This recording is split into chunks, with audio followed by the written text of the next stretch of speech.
Salve, meus queridos, boa noite. Bem-vindos. Esperando que todos estejam bem. Aqueles que nos encontramos ontem, bom revê-los novamente. Alan de Mirim acaba de entrar.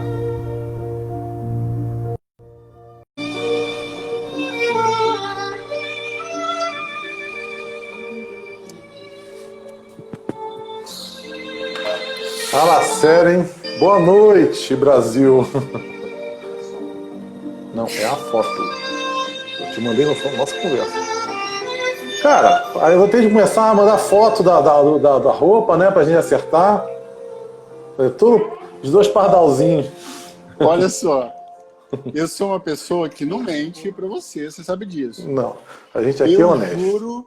Juro. Pela cor dos 7 raios que você vai falar. Não tem 2 horas que eu pensei assim, já pensou se o Sérgio coloca a camisa amarela hoje? Tchan! É que é muito ridículo eu ter que perguntar pra você a cor da roupa. Eu falei, cara, eu vou botar. A culpa é da parede branca, cara. Se eu tenho muita roupa clara. Se eu botar uma roupa branca, fica muito. Já a cabeça já é branca, a camisa branca, cara. Aí eu olhei lá e falei assim. Eu achei que você fosse calvo, mentira. Ah, não. É por causa da parede. Aí nessa eu peguei e botei amarelo, assim um amarelo com as palmeirinhas, coqueirinho, pensei assim, vou ficar bonitinho. Amarelo. Mas eu pensei no amarelo de propósito, porque eu achei que tinha que ser amarelo hoje. Tá vendo? Quem roubou a ideia de quem, eu não sei. Porque eu também pensei a mesma coisa, amarelo vai cair bem hoje. Eu não sei quem roubou a ideia de quem. Na real, eu tô na dúvida, e eu acho que eu vou ter que ficar com ela, porque como é que eu vou saber essa resposta? Os amigos vão perdoar a gente, tá? Isso aqui não é nada. Não tem nenhuma mensagem, política, futebolística, nacionalista. Isso aqui foi só coincidência. Ó, eu acho que a única mensagem que tem que meus livros aqui caíram, justamente o que caiu foi o Fé e Afeto, do Frei Beto. Aí, viu? Fé e Afeto. Conhece? Conheço só o Frei Beto. Não, o livro não. Não. Tá. E eu ouvi dizer que no domingo que vem a gente vai falar sobre o Centenário Sagrado, é isso? Você disse, não, o livro caiu assim, aberto numa página assim, é isso? Foi sem querer. Não sei, eu só tô querendo confirmar mesmo. Cara, esses assuntos são complicados, não me arruma problema. Ué, tu vai falar dos 7 raios e fala do Centenário depois. Eu já vou falar por aqui, assim, já vamos falando. Tá. Olha só, você conhece esse livro aqui? Conheço. Por acaso também, caiu da minha estante também. Caiu sem querer, né? Então, olha só, para quem tem o livro aí, a gente vai falar dos 7 raios e o Navarro tem uma referência nesse livro, na página 117, começa os 7 raios, tá? Então, quem quiser depois dar uma olhada lá no livro, a partir da página 117 até a página 1432, tá lá disponível sobre os 7 raios. Errei 1432 ou 1433 que vai? A página? Não sei de nada. O meu livro tá fechado. Até que página? Não sei. Teu livro não tem 1000 páginas, cara. Tem 200 e pouco. Não tem. Eu tô implicando, porque o assunto é longo. É verdade. Olha só, eu fiz uns rabiscos aqui, só pra gente dar uma introduzida no pessoal.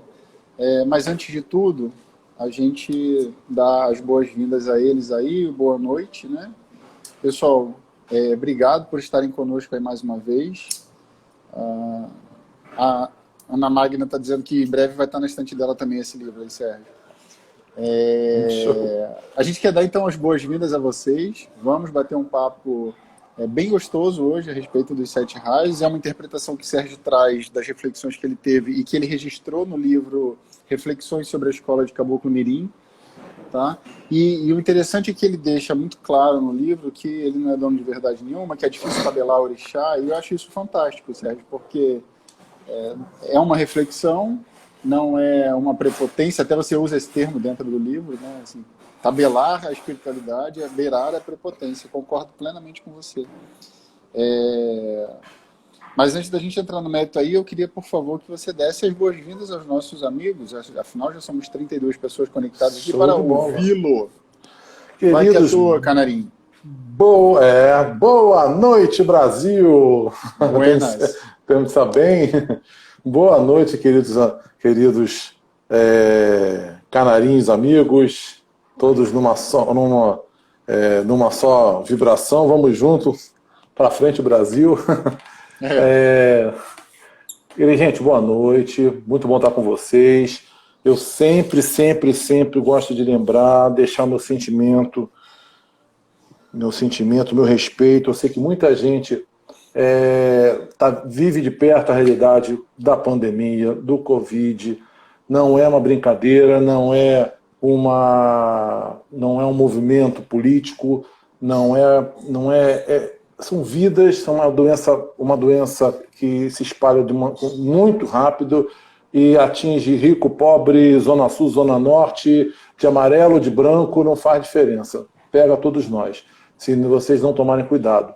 Eu deixo meus sentimentos a quem teve um amigo, um familiar, quem viveu essa experiência mais próxima, meu sentimento, as nossas orações de todos nós, para aqueles que foram, para aqueles que o momento era esse.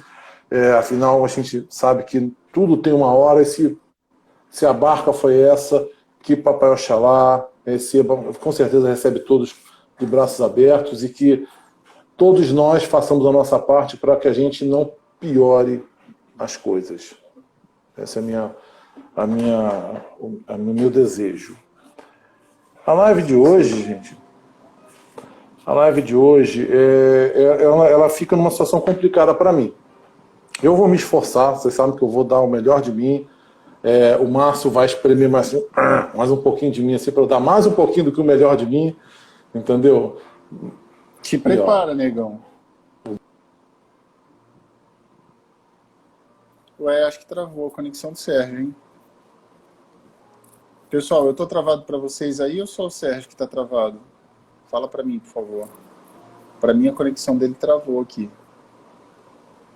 Se vocês estiverem me ouvindo, pelo menos eu vou entender que não foi a minha conexão que travou. Fala para mim, por favor.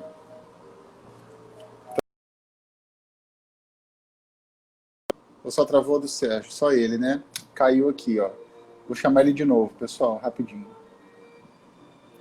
Sônia Falcão, você está solicitando transmitir ao vivo comigo aqui. Foi por engano ou você quer mesmo? Coloca aí no comentário para eu saber, por favor, tá bom? Sérgio caiu. Vamos aguardar ele retornar. Beleza. Só tá ele mesmo aqui, faltando.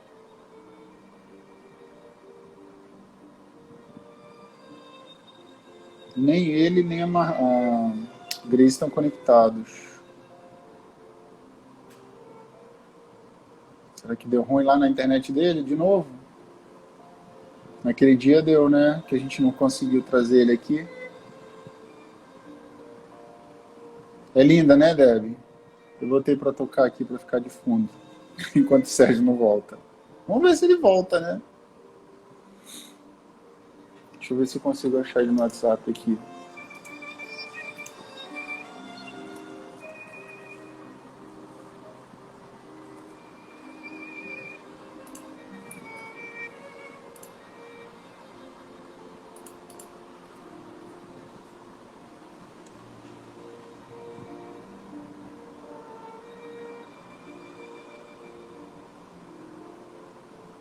Ele já voltou aqui, ó. Vamos lá, vou tentar adicionar ele aqui.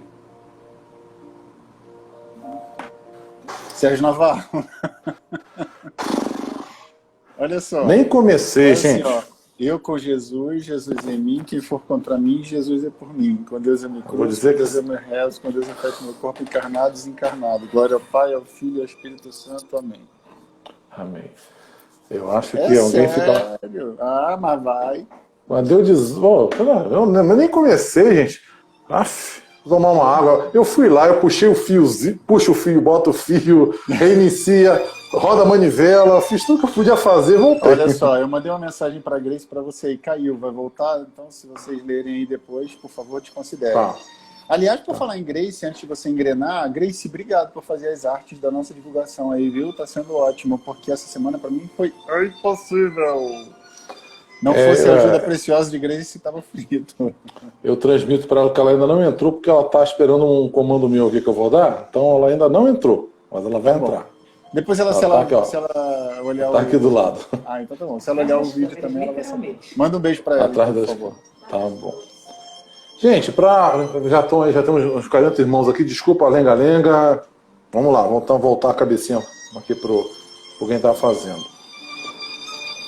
Como eu disse, estava dizendo, hoje eu vou me esforçar, porque esse assunto, ele fica num limiar, assim, se eu complicar demais, se eu me aprofundar demais, eu vou complicar para quem está começando. Mas temos gente aqui assistindo a gente, temos amigos, simplesmente amigos que não são nem umbandistas, gostam do nosso bate-papo.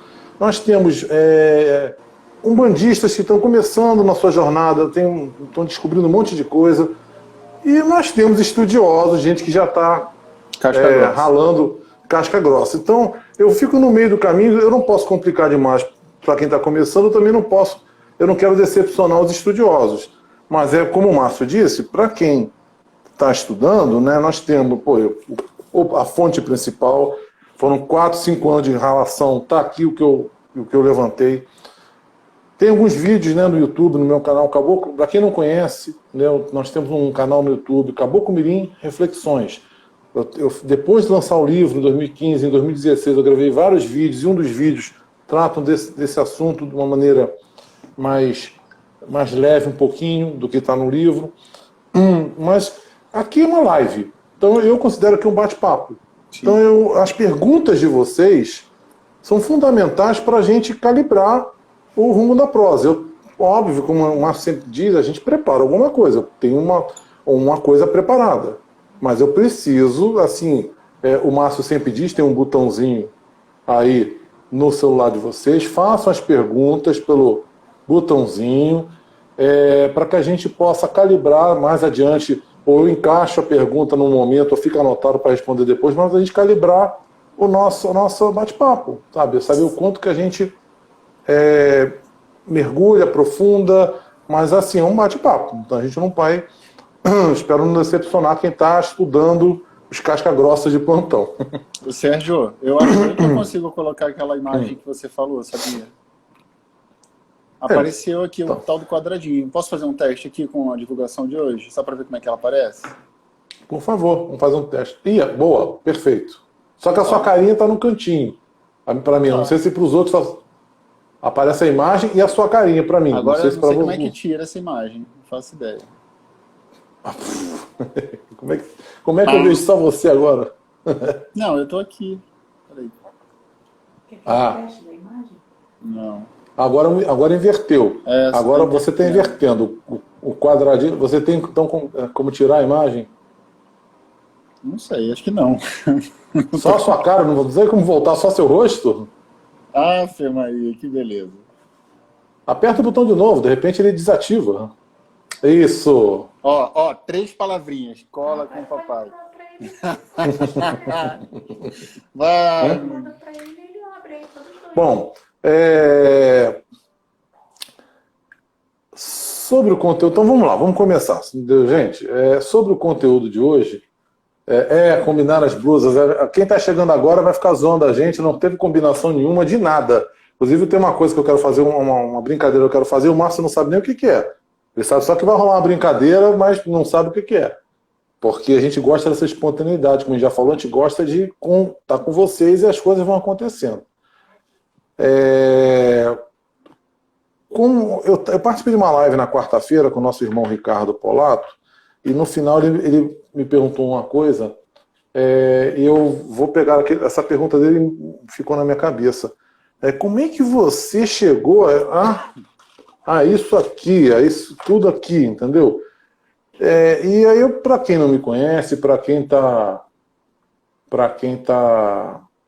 chegando agora, ou quem não conhece o trabalho, Como é que a gente chega a um negócio desse? É um trabalho de observação e de vivência. A gente conta muito o fato da gente ter vivido a experiência da roupa branca, do crescimento, ter sido iniciante, banco, terreiro. A gente viveu a experiência e observou sempre muito, uma sede de saber muito grande, desde que nem imaginava que estaria aqui hoje fazendo uma palestra, sabe, escrever livro, para a gente, para responder para a gente. Então, é observação e vivência, muita orientação espiritual. Eu recebi muita orientação espiritual enquanto me dedicava aos meus estudos. Eu perguntava, e no tempo que a espiritualidade decidia, eu tinha a minha resposta.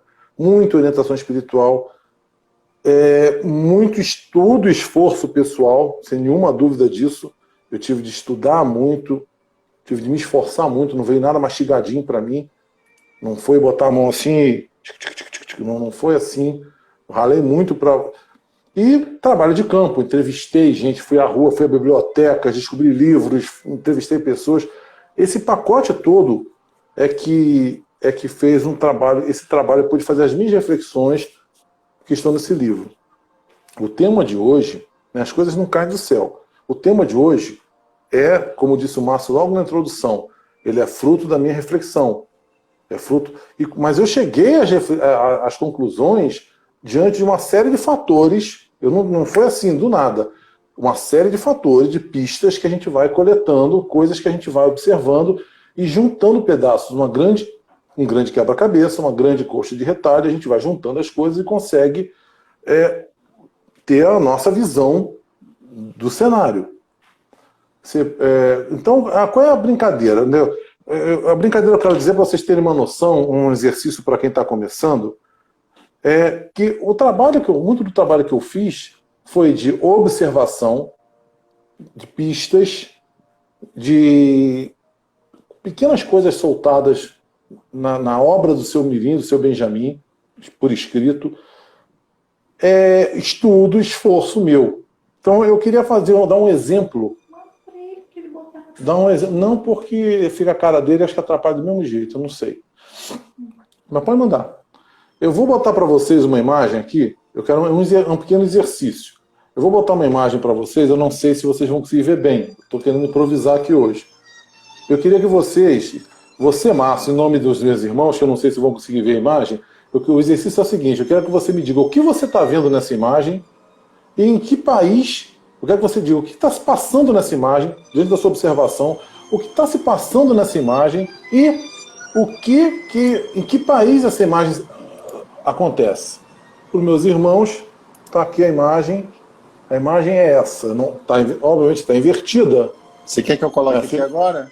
Se você conseguir botar aí, pode talvez fique melhor do que aqui comigo, né? Eu estou vendo o reflexo da sua... baixar do WhatsApp aqui.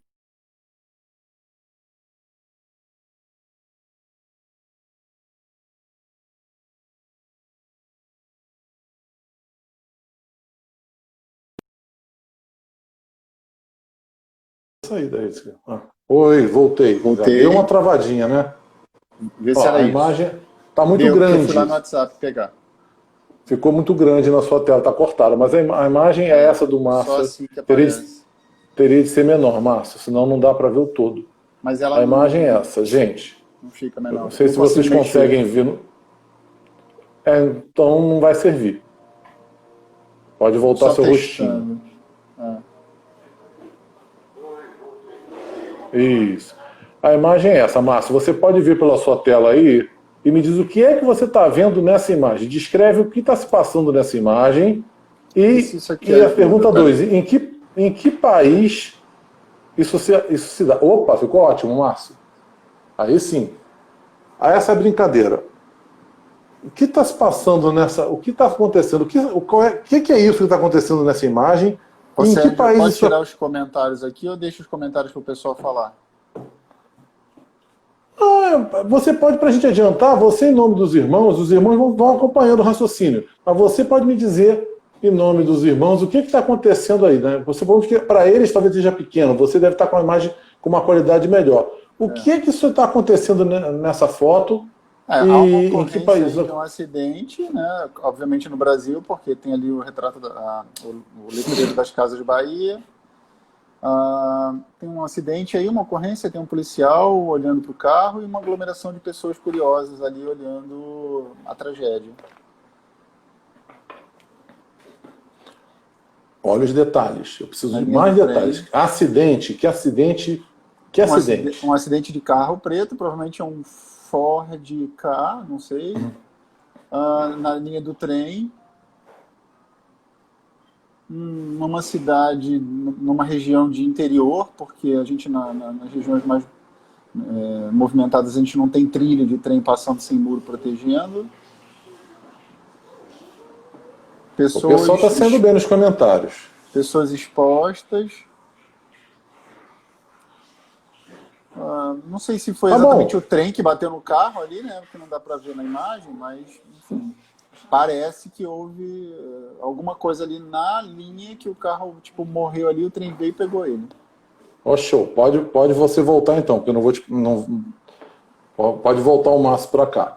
Essa é a imagem integral. Aquela imagem estava editada. Essa é a imagem integral. Não sei se dá para você ver. A imagem integral tem o trem. Dá para você ver o trem aí? Não, você quer me passar ela para botar aqui? Ela vai ficar, acho, muito grande. Bom, posso. Eu não sei se eu. Botar aqui igual eu fiz aqui agora. Eu entendi. Deixa eu ver se eu consigo passar ela. Bom, eu acho que isso não vem ao caso. Na verdade, eu não sei se você se vai. Ah, tá. Agora deu para ver. Entendeu? Esse aqui é um outro ângulo da mesma imagem. Tá. É o mesmo carro. Claro. Só quero confirmar com vocês isso. É uma imagem realmente de um carro, como disseram alguns irmãos. Eu sabia que talvez não ficasse muito bom em termos de câmera, né? Mas o que é que a imagem diz? Você está certo, a imagem, os elementos da imagem, você falou para mim, as pessoas falaram para mim. Um carro foi acertado numa travessia de trem. No Brasil, porque tem uma Casa Bahia lá no fundo, não sei o quê, tem um PM do Rio de Janeiro ali. Então as pessoas acertaram porque falaram. No Brasil, DLI, já deu para o trem não está na imagem. A imagem original do desafio não tem o trem. Por dedução, você falou porque você viu o trilho, porque as pessoas falaram que era um trem, por quê? A Magda... foi em Barra Mansa mesmo, Magda. A Magda de Barra Mansa. A Magda foi em Barra Mansa mesmo. A imagem mostra o trilho, mostra um PM, mostra Casa Bahia, mostra populares, mostra um carro abalroado e mostra um trilho. Por dedução, você imagina o quê? Esse cara deve ter sido acertado por um trem, mesmo sem ver o trem. As pessoas não precisaram ver o trem para deduzir que esse carro foi acertado por um trem. Essa é a brincadeira que eu queria fazer. Muitas das coisas que nós... Uma brincadeira bem profunda, né? Bem interessante a reflexão, muito boa. Porque o que eu quero mostrar com isso muitas vezes a gente tem pistas, a gente não tem a informação central. Nos meus estudos, na formação desse livro, os irmãos perguntam como é que eu cheguei a isso aqui. Muitas das vezes a gente partiu da periferia da informação para o centro da informação. Os cientistas, para vocês terem noção, na astronomia, a ciência da astronomia, o cientista com seus telescópios, seus satélites, seus Hubbles, vendo o universo, muitas vezes eles sabem que um planeta está nesse lugar no universo porque outros planetas ao redor alteram a sua órbita ao passar próximo dali. A luz de uma estrela, ela é desviada de onde ela deveria seguir, porque tem alguma coisa naquela região do universo que ainda a ciência não conseguiu, a astronomia não conseguiu por alguma, mas por deduções matemáticas, por cálculos, pela avaliação do que está em volta, que se alterou, alguma coisa existe naquele lugar. E a ciência às vezes não está capacitada tecnologicamente com lentes para tirar uma foto e registrar o que está naquele lugar. Mas a ciência sabe que naquele lugar tem alguma coisa, porque esse planeta chega e muda de órbita, um cometa passa e muda de órbita. O campo gravitacional daquela região do universo é alterado por alguma coisa, mesmo que não se veja. O princípio é o mesmo, gente.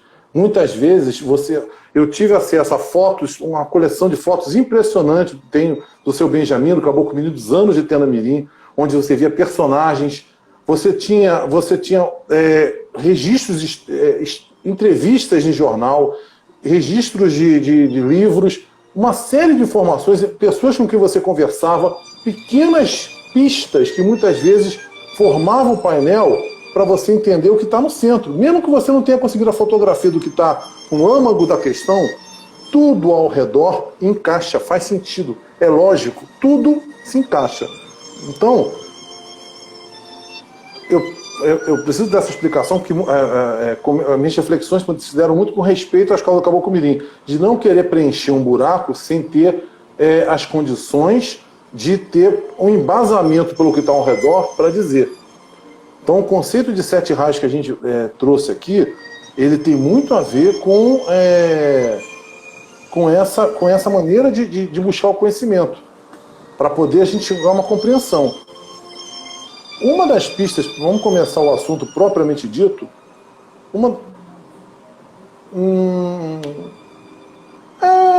pode ser.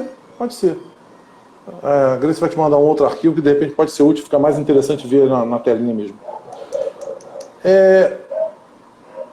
Uma das pistas primeiras para me fazer pensar sobre isso, startou a provocação, é quando a gente vê num livro do seu Benjamin, não sei qual é o livro exatamente agora, eu acho que é Umbanda na Escola da Vida, de 53, em que ele fala a seguinte frase, certamente você estudando, está no livro, você passou por essa frase.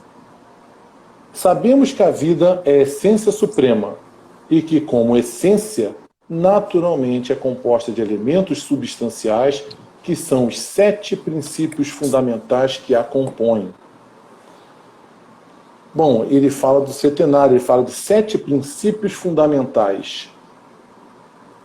Eu fiquei assim, entendeu? Isso foi provocando. Você estudando, você quer entender, você tem que contextualizar o universo, tem que pensar como... Quando eu comecei a escrever o livro, a orientação espiritual que eu recebi foi: vá nas origens. Pense como eles. Eu tinha de entender o pensamento dos espiritualistas dos anos 40, início dos 50, que formaram o primado de Umbanda, que formaram essa teologia que nós trabalhamos hoje, porque a tenda veio de uma Umbanda de mesa, uma Umbanda, um Umbandec, se você preferir, uma Umbanda, era o espiritismo de Umbanda, era a Umbanda do Zé de Moraes, do Caboclo Mirim, era o chamado espiritismo de Umbanda. Eles se achavam uma variação de espiritismo clássico de Kardec. Como se a Umbanda fosse uma variante disso. E nos anos 40, depois daquele congresso de Umbanda, a Umbanda foi migrando para outros conhecimentos, foi se aprofundando através da orientação dos Morubixaba, dos guias espirituais. Ela foi despertando, os dirigentes foram despertando para outras realidades além dessa. Além da coisa da Umbanda de mesa, tinha uma mesa, inclusive tinha mesa mesmo no trabalho de Umbanda dos anos 30, mesa. Então, tirou-se a mesa e foi-se buscando um aprofundamento dessa teologia. Você vê fotos antigas e aí você começa a pensar, pô, mas esse pessoal, quem é que estava pensando isso? Você vê, eu achei nas fotos, por exemplo, um cara que era presidente da Tenda Espírita Mirim, em 1940 e tanto, 50, o Diamantino Coelho Fernandes. O Diamantino Coelho Fernandes era um português, um espiritualista, foi um cara que articulou o primeiro congresso de Umbanda, de 42, se eu não me engano, 41, e representou, inclusive, como a tese, o espiritualismo de Umbanda na evolução dos povos. Representou a Tenda Mirim numa das teses apresentadas no Congresso. Ele era um esoterista, depois quem estuda a vida dele, a tenda que depois anos depois, nos anos 60, ele abriu a própria tenda, seguiu o próprio caminho. Ele era um esoterista, do mesmo jeito que um outro representante da Tenda Mirim, nesse Congresso de Umbanda, o Roberto Ruggiero, ele era um uruguaio, ele e a esposa dele, Irene Ruggiero, vieram para o Brasil e para trazer a filosofia Rosa Cruz, da vertente Max Rendel, filosofia Rosa Cruz Max Rendel. Eles vieram para o Brasil implantar essa filosofia Rosa Cruz E eles foram recebidos, está nos livros de história, está no site deles até hoje, foram recebidos pela família Mirim, pela Tenda Mirim, que cedia inclusive espaço no prédio da Tenda Mirim para as reuniões desse grupo Rosa Cruz em gestação, em começo de trabalhos, né? A Tenda Mirim. E esse Roberto Ruggiero apresentou a tese em 41 no Congresso de Umbanda, e em nome da Tenda Mirim. Olha o nível de intimidade, de confiança do caboclo Mirim em dizer: você tem condições de apresentar, representar a Tenda Mirim, a minha filosofia, isso que você tem na sua cabeça é exatamente o que eu quero que você diga. E teve condição de, em nome do caboclo Mirim, de mestre Mirim, representar a Tenda Mirim com a tese: Cristo e seus auxiliares, evolução da religião, vida de Jesus, o mistério do Gólgota e o sangue purificador. Em nome da Tenda Mirim, nesse congresso de Umbanda, esse Roberto Ruggiero foi representar, falar dessa tese, que deixa registrado nos anais da história uma concepção que nós falamos de vez em quando aqui, que isso é tema recorrente, que separa dois personagens, só para fazer um parênteses, dois personagens muito claros nas nossas tendas, que é o médium supremo. Ele deixa bem claro que existe Jesus, o médium, o homem, e o Cristo, que, sobre a coroa, a cabeça desse médium, trouxe a sua luz, e os dois se integraram e viveram a sua missão na Terra. Cristo, o Espírito, o ser imaterial, junto ao Mestre Jesus, o médium supremo. Então, essa tese, que não é tirada da minha cabeça, está até no livro, ela fica muito bem clara nesse congresso representado pelo Roberto Ruggiero, onde ele mostra que o médium Jesus, o médium supremo, o homem, aquela estátua que está lá, ela é de Oxalá, a gente fala Oxalá. Por quê? Você não sabe como é a cara de Cristo. Oxalá. Oxalá é o Cristo. Você não sabe como é a cara do Cristo. Mas você conhece a cara de Jesus. Como o seu Beiramar, que trabalha no cantinho de Carme Damião, eu não sei exatamente como é a cara do seu Beiramar, mas eu conheço a cara feia do médium dele. Então, se eu tiver de fazer um desenho, vai ser com essa cara aqui que eu vou desenhar o caboclo, porque eu é vou outra rezar cara. muito por você hoje para te iluminar. Entendeu? Porque, então, assim, se tiver ter uma estátua um dia, entendeu? Iriam fazer uma estátua, talvez, do seu Beiramar, com esse shape aí, entendeu? Pobre, então, coitado. Tadinho, ele não merece, né? Mas fazer o quê? Foi o que ele pôde arrumar. Então, Olha só, você está falando isso, você está me cutucando, porque essa semana eu já falei 2 vezes sobre esse negócio da gente não criar imagem física das entidades. Né? Verdade, verdade. Falei 2 vezes já sobre isso. Porque... Enfim, verdade, bem outro lembrado. mérito, né? Mas não tem... Enfim, mas você vê que como nós, pequenos, ainda precisamos de uma imagem que seja, lembra as palavras dos seus 7 encruzilhadas. Se vocês precisam, né? Zé de Moraes. Se vocês precisam de um nome, que eu seja 7 encruzilhadas, porque haverá caminhos fechados para mim. Que seja, quer dizer, é um nome que vocês precisam? 7 encruzilhadas. Não vamos brigar por causa disso, né? Não vamos brigar por causa disso. Seu Mirim, na sua sabedoria, sabia que nós, uma religião sincrética como a Umbanda, que veio do povo popular, tinha uma afeição com o catolicismo muito grande, os altares cheios de imagens, ele sabia que ainda era muito necessária uma imagem como ponto focal. Então, ele sabia que nós, nesse caso, nenhum de nós, na humanidade, conhece a cara do Cristo, vamos dizer assim. Você pode ter uma evidência, você pode ter uma imagem astral, mas ele não chegou na Bíblia, né, e disse assim, olha, eu sou assim, eu sou louro, eu sou não sei o quê. Não falou nada disso. Cristo é um ser de luz, esse é o Senhor do mundo, Oxalá. Cristo Oxalá é o Senhor do mundo, que na coroa de Jesus, o médium Jesus de Nazaré, trouxe a mensagem dele. Já que nós conhecemos Jesus de Nazaré, então ele deixou a imagem de Jesus de Nazaré e botou uma legenda embaixo, o médium supremo, ou seja, aquele é Jesus. Você está olhando para Jesus. Mas como Oxalá veio através dele e você conhece através dele, então está valendo. Foi para agradar os corações necessitados. O meu ponto da questão de fazer imagens, só abrindo um parênteses rápido, não é uma crítica... É quando a gente cria uma imagem distante daquilo que a entidade é, porque a gente está colocando características, né? Não é eu usar uma imagem como um ponto focal, não tem crítica nenhuma com relação a isso. O meu ponto de atenção é o perigo da gente se desviar da essência se preocupando com forma, né? Enfim, isso aí serve para muitas outras coisas dentro da nossa escola. A gente dizer, minha entidade é assim, minha entidade é assada, não sei o que. Essa questão do Oxalá, se a gente usa ali, achando que a gente está olhando para a figura de Jesus Cristo, a gente já se perdeu um pouco nesse exemplo. Está reduzindo um pouco o significado da coisa. Enfim. Então, voltando ao... Meu parênteses ficou meio grande. Voltando ao tema, por isso que a live depois dá 2 horas, 3 horas de live, não sabe por quê? Porque o cara vai fazer um parênteses e fica 10 minutos fazendo parênteses, entendeu? Então, voltando ao nosso tema de hoje... Quando você começou o seu parênteses, a camisa estava verde. Depois do parênteses, ela ficou já maior. Já amadureceu. 3. 3 logo. Então, a frase do seu Mirim fala desses 7, essa essência sétupla, né, o setenário, e a gente pensa em dia da semana, entendeu? Os 7 dias da semana, a gente pensa na astrologia, a gente pensa... Tá bom, mas quais os 7?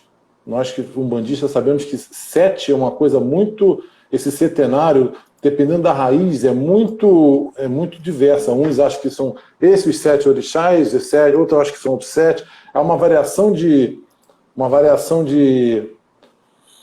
setenário muito grande. Então, eu busquei outras pistas. Por exemplo, uma das coisas que me chamou a atenção é, por exemplo, a nossa gira. Sabe que a nossa gira respondia? Pô, mas na gira você tem o Oxóssi, que canta para Jurema também, Oxóssi, Jurema, Ogum, Iemanjá, Oxum, Yansan, Nanã, Xangô, Iofá, e aí já foi 8. Entendeu? Fora, tira esse dedo aí. Não são 8. Entendeu? São 8. Já de cara, isso que eu não contei Jurema, entendeu? Oxóssi, Jurema, Ogum, já deu 8. Falei, já não fechou. Como é que eu vou fechar essa conta? Fui na oração. Nossa oração já tem outros elementos. Nossa oração, a oração tradicional que vem dos anos 40, vem desse período, nas entrevistas que eu fiz, eu conheci um curimbeiro que já faleceu, o seu Raul, foi curimbeiro nesses anos 40 e tantos, 50. Ele viu a transformação da tenda espírita Mirim com o primado de Umbanda de 52. Ele pegou essa transformação e tinha uns relatos muito interessantes. E a oração ele me contou que era feita pelo seu Figueiredo, o pai do seu Benjamin, ficava na cabeceira, um senhor sério, fazia a oração de improviso. E na oração você tem a saudação Triângulo da Vida, você tem Xangô Caô, você tem Oxalá, o Iemanjá, o Oxum, mas lá aí você vê o setenário do seu Mirim, não tem Oxum, não tem Nanã, são orixás menores. Oxalá, Ogum, Oxóssi e Iemanjá. Iemanjá está brigando Oxum, Nanã, Yansan, e tem Xangô Caô, também já não fecha a conta. Então, você vai quebrando a cabeça, vai pesquisando, vai passando anos, tentando entender. Uma das coisas que me chamou a atenção e que me fizeram chegar às conclusões foi quando a gente estudou um pouquinho de noções de cabala, né? O seu Jaguari chegou para mim, você tem que estudar um pouco essa bodega aí, sabe? Para entender, porque senão você fica chorando. Vai, sinceramente, vão te dar uma ordem, você fazer alguma coisa, você não faz ideia, você até chora de frustração, que você não entende. Eu fui estudar noções, né? Quem sou eu para ser um doutor no assunto? Eu estudei noções de cabala para compreender. E durante o estudo a gente acaba deparando com a tal da árvore da vida, que é um exercício. A cabala não é uma religião, a cabala é um exercício de compreensão do divino, é uma maneira ancestral de milhares de anos atrás que os judeus, que os esoteristas judaicos tiveram de transformar numa imagem para você poder meditar sobre aquela imagem e compreender como o divino se manifesta no nosso plano. E, como eu te falo, nós estamos batendo papo, eu não tenho os recursos aqui de muita imagem. Eu até tenho uma imagem aqui da árvore da vida, mas eu não sei se vai ser, não sei se vê daí, entendeu? Talvez até dê para ver razoavelmente. Isso aqui, quem já estuda um pouquinho, conhece, sabe o que é uma árvore da vida. Entendeu? A árvore da vida, eu acho que está dando para ver, porque eu estou vendo bem no meu celular aqui, então eu acho que dá para vocês terem uma noção. A árvore da vida ela tem um triângulo supremo, tem uma chamada Sefira Da'at, que é uma Sefira que não é Sefira, é na verdade como se fosse um buraco negro, se a gente fosse usar a tecnologia de a compreensão de hoje em dia, uma passagem que liga esse plano superior, liga essas três de cima. Boa. Legal, Márcio. Então, essas três de cima, elas têm uma passagem para o plano inferior. É assim que eles explicam, o judaísmo explica a manifestação divina. Então, na nossa oração, nós começamos com salve o triângulo da vida, viva Tupã, salve Oxalá, Saravá e Iemanjá, o triângulo da vida está lá em cima. Aí você desce para o plano inferior. E no plano inferior, se você contar, estão lá a Sefira central e as demais em volta que fecham a conta. Como eu disse, eu não vou me aprofundar muito aqui, mas fecha a conta. Por exemplo, ele fala a Sefira central, aqui. Quer que volte lá? Eu volto. Não precisa não, porque eu vou seguir na minha. Olha lá. A Sefira central é a Sefira do Sol. Ela chama-se Tiferet, é a Sefira do Sol. E aí Sol, vamos lá. O seu Mirim fala de Oxalá, ele fala na oração, como é que ele fala? Que o sol de Oxalá traga a sua. Na oração, ele fala claramente assim. Eu vou ver se eu acho a frase para ficar mais bacana aqui. O que você quer? Tá aqui, filho. Já achei aqui. Olha pra tela. Pô, mas tu também tá nojento, hein, cara? O que você quer?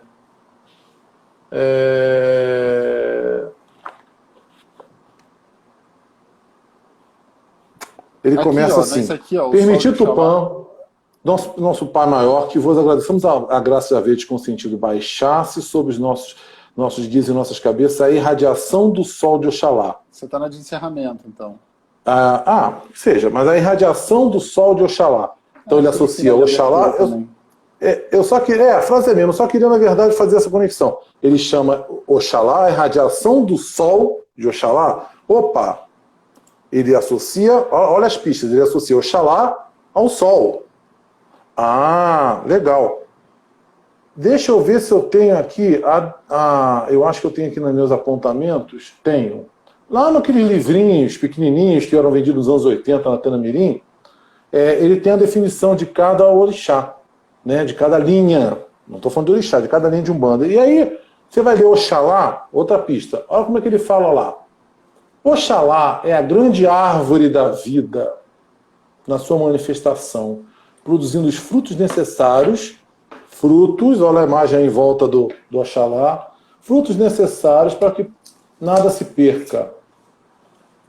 Então, ele é o sol, é a árvore da vida. Olha a frase, a árvore da vida produzindo os frutos. Isso tudo as coisas vão, vai se conectando. Então, me deu uma direção. Tá legal, Márcio, me deu uma direção a seguir. Me deu uma linha de raciocínio. Eu achei isso o suficiente para mim. Me deu uma linha de raciocínio que é por aqui. Ele associa o Oxalá ao sol, diz que o sol é a árvore da vida, então fecha com aquele raciocínio, entendeu? E aí eu não vou me aprofundar, como eu te falei, não vou falar de cabala aqui numa live, nem sou doutor para isso. O nosso livro está muito mais bem aprofundado no nosso livro, né, Reflexões, mas me deu um caminho para seguir. E é esse caminho, isso tudo que eu estou falando para mostrar assim, que caminho eu segui para escrever, para fazer essas considerações sobre os 7 raios, foi essa linha. E isso mostra, sinceramente, eu sou aberto ao debate, eu sou aberto a outras colocações, mas para mim, eu fiz o contraponto, eu mesmo fiz o contraponto com outras raízes de Umbanda, com outras colocações que existem por aí, de outros autores, e que dizem, inclusive, antes de eu falar isso, eu não estou sozinho nisso, tem livros de 1950, 1949, eu tô com o livro aqui, o livro não está aqui, tá guardado, Umbanda Esotérica e Iniciática, de Oliveira Magno. É um livro de 1949, na época da formação do Primado de Umbanda, que tudo isso estava na mesa sendo estudado para formar o Primado de Umbanda. E lá, não precisa não. O livro ele é um dos que faz essa correlação claramente. Oxalá, o Sol. Está lá, não é? Esse autor bota essa correlação clara. Seu Mirim, em outras oportunidades, vai colocar isso também, quando fala do triângulo, da manifestação, ele fala do Sol. Isso tudo vai fechar.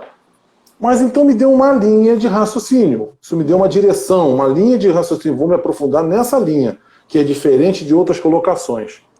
Por exemplo, se Oxalá é o Sol, o dia do Sol, na astrologia, é domingo.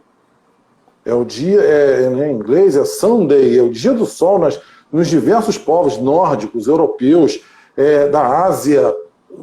O dia do Sol é domingo. Então, como é que você pode, você seguindo a linha de Caboclo Mirim, a gente tem que ser coerente. Eu sempre falo isso aqui. Como é que a gente segue uma escola filosófica de ritual, uma umbanda que segue num caminho, e aí você saúda, fala epa babá na sexta-feira, e diz que sexta-feira você bota branco e diz epa babá, bota na rede social, epa babá, salve Oxalá na sexta-feira. Não fecha, porque é uma concepção teológica do candomblé, nossa religião prima. Ela tem uma concepção diferente. Mate Silva, WW da Mate Silva, que eu sempre cito aqui, da qual nas 7 linhas tem Iori e Orimá. Iori e Orimá não fazem parte da nossa escola, que fique claro para quem está crescendo e aprendendo Umbanda, é da linha da raiz de Mata e Silva. Mas também na sexta-feira é dia de Oxóssi, é outra coisa, não tem nada a ver com a gente. Então, se prendendo Oxalá para Umbanda de Mirim é domingo, não é na sexta-feira. Eu fui pesquisar, eu fui perguntar.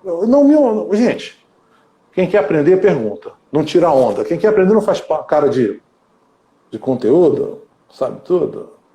Sabe, fica... Não, a gente pergunta, a gente é humilde, a gente levanta a mão, pergunta. Eu fui a um babalorixá de candomblé. Eu tive a oportunidade de conhecer muito estudioso, e eu peguei e perguntei, como é que se dá? Por que o candomblé tem essa colocação dos dias da semana diferente? No candomblé, Xangô é quarta-feira, não tem a ver nada com a gente. Sexta-feira é dia de Oxalá, não tem nada a ver com a gente. Por quê? Pai, me diz aí. Eu fui conversar com ele, numa oportunidade, um cara inteligente, passei a tarde com ele num evento, tive a oportunidade de conversar com ele. Aproveitei a oportunidade aparece. Se a gente tiver a pergunta certa, a resposta vem. Isso estava na minha cabeça na época, eu perguntei. E ele me contou, vou compartilhar com vocês, está escrito aqui mais ou menos do candomblé, é a maneira do candomblé ver, mas é por isso que os dias da semana são diferentes. Ele me explicou que na África, lá na origem do culto de nação na África, nas nações da África, eles tinham a semana na África não tinha 7 dias, ela tinha 4 dias. Ela era diferente da concepção ocidental aqui, europeia. Na África, a semana tinha 4 dias. Foi com a reelaboração, quando os africanos vieram para o Brasil, escravizados, e aí o culto do candomblé foi transferido, transplantado para o Brasil. O candomblé surgiu no Brasil, essa religião de nações virou o que nós chamamos de candomblé, se amalgamou como candomblé, veio para o Brasil e nessa rearrumação, os ancestrais, os pais ancestrais, ele até deu nome, Bangbuzi, Yanassô, eu não conheço essas pessoas, mas ele me deu alguns nomes, eu anotei na época, reorganizando o culto, que veio a ser o candomblé, organizaram o culto de forma a realizar os seus cultos semanais, onde cada orixá, onde eles vão cuidar da quartinha de barro, vão trocar as águas, limpar os assentamentos, foram organizar o culto, em que dia da semana cada um faria o seu culto. Faria o culto aqui orixá, e reorganizaram isso.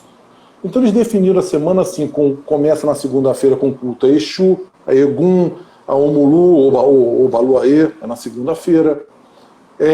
Na terça são os orixás da guerra, e, veja bem, são dezenas de orixás. Lá no candomblé não é só um orixá, tem vários orixás. o panteão africano tem centenas de orixás.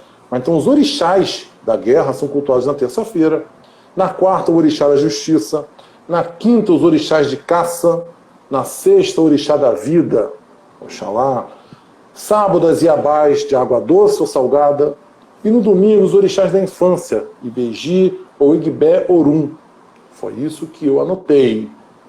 E aí ele me explicou que essa organização se dá muito, tinha a ver com as fases da vida, com as necessidades de cada ser humano em cada fase. Cada fase da vida, do desenvolvimento do ser humano, era representada por um dia na semana. E aí ele fala que quando você chega, o idoso chega, a criança, o idoso chega no fim do caminho e volta a ser criança. Por isso que, vamos dizer, o último é Ibeji no domingo. Porque o candomblé visava a reconstrução de laços familiares. Isso também acontecia com os orixás. Então você tinha, se o Mulu ou Baluaê era cultuado na segunda, então a mãe dele, Nanã, o irmão Oxumaré, também era cultuado na segunda-feira. Xangô, com a sua inseparável Iansana, no mesmo dia. Tinha uma lógica, a lógica do candomblé. Eu não vou me aprofundar. A lógica do candomblé não é a nossa lógica. A lógica que eu encontrei no caminho dessa reflexão para entender como foi formatado, como nós chegamos a entender as vibrações divinas, elas têm a ver com o esoterismo que vem do Oriente Médio, que foi chegando na Europa, chegar até se difundir, se espalhou na Europa, foi amalgamado lá, e chegou na forma de conhecimento através da Rosa Cruz. Seu Benjamin, quando faleceu, no apartamento dele, tinha um monte de livro de Rosa Cruz. Estavam lá até o fim da vida dele. Um monte de livro de Rosa Cruz. Então isso fazia parte do universo do seu Benjamin também. E daqueles senhores que ajudaram a formar o primário de Umbanda. Ajudaram a trazer essa forma da nossa Umbanda. Continuando, aí a gente vai ver lá, tá, então tem de ser 7. Mas também não fecha. Se você parar para pensar, peraí, nós temos, mesmo tendo astrologia ancestral, tendo respeito, peraí, são 12 signos do zodíaco, 7 dias na semana, no candomblé são centenas de orixás, na Umbanda tem umas dezenas de orixás, não são só 7. Se você parar e pensar, dependendo da raiz de Umbanda, tem outros orixás cultuados que não estão na nossa raiz de Umbanda, também não encaixa para você fazer os 7. Então essa tabelinha, se você vai fazer uma tabelinha, como costumo criticar, querer fazer uma tabelinha e dizer dia da semana tal é do orixá tal, não sei o quê, é muito simplório, diminui muito a religiosidade nossa, a nossa concepção do divino. A gente precisa relaxar e tentar entender essas vibrações com mais sutileza. Por isso que eu chamei de raios, porque raio lembra luz, lembra uma coisa que tem tonalidades, tem variações, tem nuances que você tem, que não fica tão fechado esse conceito. Foi aí lá, inclusive no vídeo que eu fiz no YouTube, eu tentei trazer para cá, não sei se o Márcio vai conseguir botar. Você conseguiu mandar para ele o pianinho? Você acha que o pianinho vai rolar aí? Com acho áudio? Que sim, deixa. E com áudio acho que não, só se eu botar o áudio no meu computador.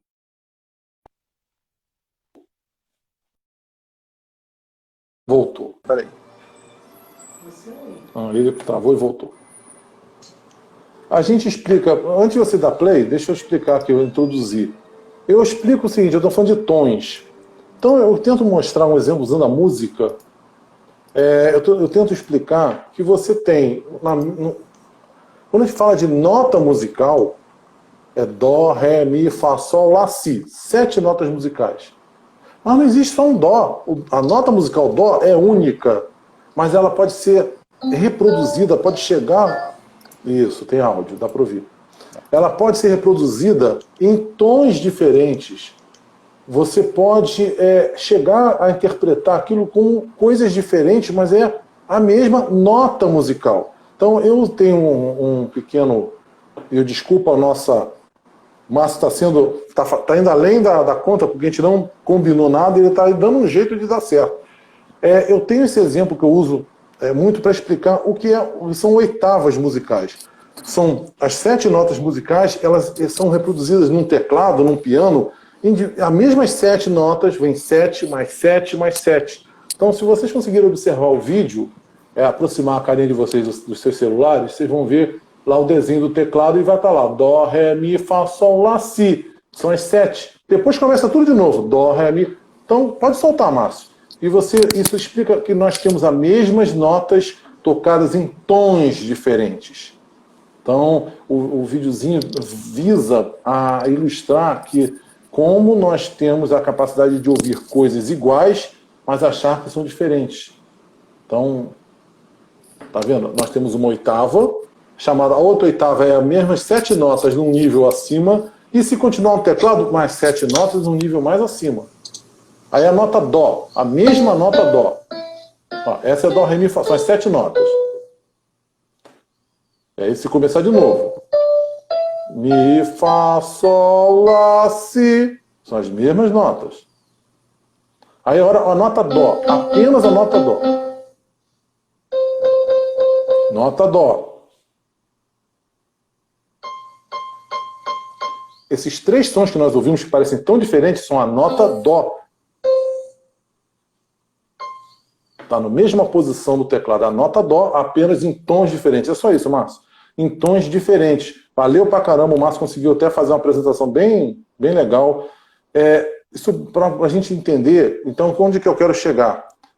As notas musicais, elas servem para simbolizar, para mim, elas servem de demonstração de que você pode ter, na nossa sensibilidade, na nossa maneira de entender, de interpretar pelos sentidos, de interpretar as coisas, a gente achar que uma coisa é diferente e ela é, na verdade, uma mesma coisa num tom diferente. Então você tem, às vezes, as coisas nesse tom, nesse tom, nesse tom, e você vai chamar de orixá tal, achar que são 3 orixás diferentes, e às vezes são 3 manifestações de uma mesma vibração.